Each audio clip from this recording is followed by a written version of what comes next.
अगर रोज़ रोज़ वही चावल खा के बोर हो चुके हो तो एक बार ये सिंपल इंग्रेडिएंट से बनाइएगा एकदम फ्लेवरफुल सोया आलू पुलाव। फ्लफी राइस, मसालेदार आलू और सोया का परफेक्ट कॉम्बिनेशन। तो चलिए इस रेसिपी को शुरू करते हैं।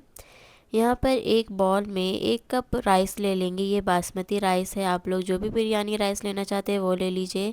इसे धोकर अच्छे से साफ़ कर लें और चावल को आधे घंटे तक फूलने के लिए छोड़ देना है। इससे चावल बहुत ज़्यादा खिले खिले बनेंगे। अब यहाँ पे कुकर ले लें, इसमें 2 बड़ा चम्मच मस्टर्ड ऑयल डालें।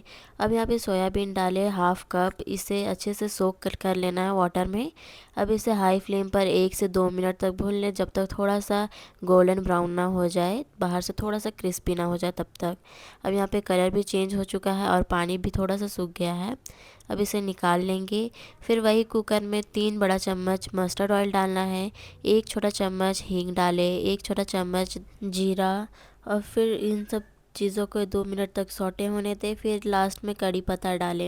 यहाँ पर 3 से 4 कड़ी पत्ता डालना है, इससे टेस्ट बहुत ही ज़्यादा अच्छा आ जाता है।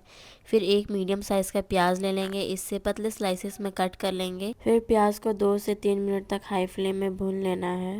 प्याज को गोल्डन ब्राउन बिल्कुल भी नहीं करना है, इससे टेस्ट अलग हो जाता है। बस थोड़ा सा ट्रांसपेरेंट हो जाना चाहिए, बस उतना ही। फिर 2 मीडियम साइज़ के टमाटर को छोटे छोटे पीस में कट कर लेना है और इसे प्याज के साथ 1 से 2 मिनट तक भून लें, जब तक ये थोड़ा सा सॉफ्ट ना हो जाए। और प्याज और टमाटर को लो फ्लेम पर भूनना है ताकि ये जले ना नीचे से, इसीलिए।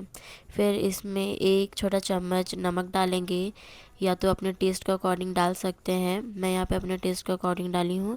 फिर 1 छोटा चम्मच कश्मीरी पाउडर डालेंगे, रेड चिली। 1 छोटा चम्मच हल्दी पाउडर, 1 छोटा चम्मच गरम मसाला पाउडर और इन सब ड्राई स्पाइसेस को मिक्स कर लेंगे। और इन सब मसालों को लो फ्लेम पर भूनेंगे ताकि जितना भी मसाला है वो नीचे चिपके ना। अगर ज़रूरत पड़े तो बीच बीच में पानी भी डाल सकते हैं।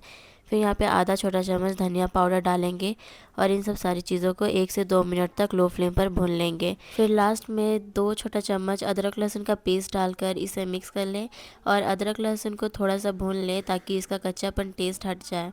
यहाँ पर लो फ्लेम पर भूनना है ताकि मसाला जले ना। अब यहाँ पे सब कुछ भून के रेडी हो चुका है। अब यहाँ पे 2 मीडियम साइज़ का आलू को छोटे छोटे पीस में काट कर मसाले के साथ मिक्स कर लेंगे। और जब आलू को डालेंगे तो जितना भी मसाला का फ्लेवर है सारे आलू अब्जॉर्ब कर लेगा। फिर फ्लेवर के लिए 2 पीस हरी मिर्च डाले बीच में कट लगा कर, और इसे भी मिक्स कर ले 1 से 2 मिनट तक, जब तक आलू थोड़ा सा भून ना जाए। फिर फ्राई किया हुआ सोयाबीन रखे थे उसे डाल लेंगे और गैस को बिल्कुल लो फ्लेम पर रखना है इस टाइम पर, ताकि जितना भी मसाला है वो जले ना। और सोयाबीन आलू जितने भी मसाले सब कुछ मिक्स कर लेंगे 1 से 2 मिनट तक।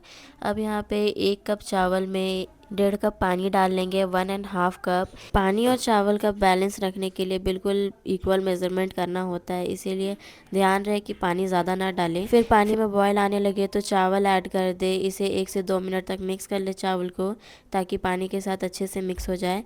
फिर लिड लगाकर इसे 1 से 2 विसल आने तक कुक कर लेंगे। अब यहाँ पे देख सकते हैं बिल्कुल बन के रेडी हो चुकी है वेज पुलाव। अगर आप लोग इस तरीके से इक्वल मेज़रमेंट करके बनाएंगे तो बिल्कुल फ्रेशली चावल बनेगी, खिली खिली, और बिल्कुल भी चिपकी हुई नहीं रहेगी। अब यहाँ पर सर्व कर लेते हैं। अब यहाँ पे बन के बिल्कुल रेडी हो चुकी है सोयाबीन आलू की टेस्टी पुलाव।